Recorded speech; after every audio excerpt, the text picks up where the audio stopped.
So good morning po sa inyong lahat mga ka-ABL. Shout out ko lang po kay Ma'am Weng Tapales ng Zamboanga del Norte.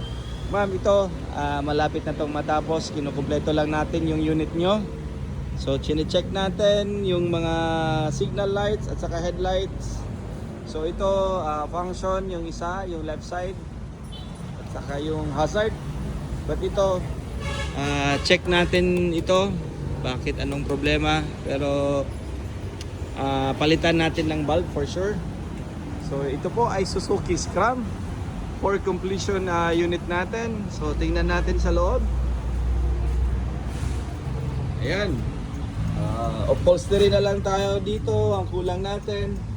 So lahat po mga ka-ABL, ito po yung loob natin. And so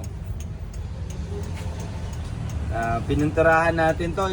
Ito po ay 4x4 5 speed mga ka-ABL.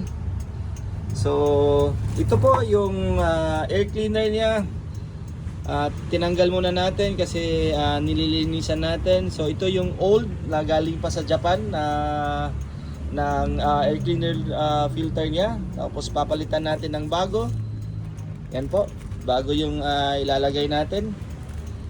Importante ito mga ka-ABL para makuha yung mga dumi, para hindi pumasok sa makina. So dito talaga sa atin, sine-check talaga natin ng 100% yung makina nito. Kailangan walang blow by, walang overheating, kasi para naman hindi naman tayo mapahiya sa mga customer natin.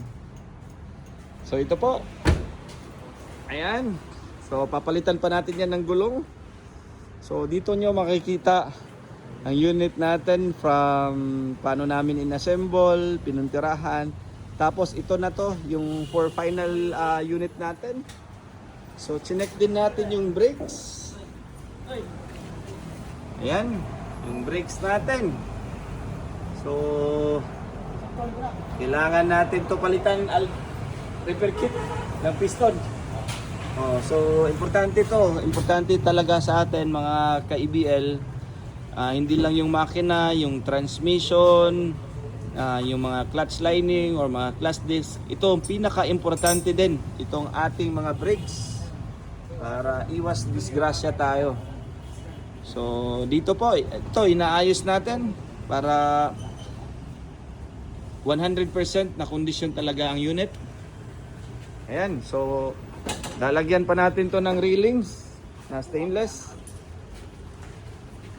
Ayan.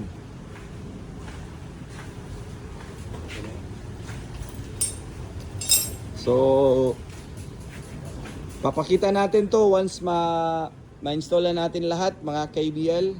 Katulad nito, lalagyan na natin to. Ito is papuntang Baguio mga ka-ABL. So sticker na lang kulang. So ship na namin to papuntang Baguio. So Sir Peter Agwiking ng Baguio, talagang napakalayo nito nag-order dito sa atin. So ayan po, sa susunod papakita natin to, yung final unit natin with nakamags na lahat. Ito papakita na natin to. Ito yung makina. Yan po yung makina. So talaga dito, double check talaga natin yung mga wirings lahat po. So para hindi tayo hindi magka-problema yung mga customer natin, para bumalik po kayo sa amin. So ito na po, Ma'am Weng, maraming salamat po sa trust niyo po sa atin. Thank you po mga ka-ABL. Sa susunod, iba-vlog namin to na pagtapos na po ang lahat. Salamat po, na kumpleto na. Thank you po.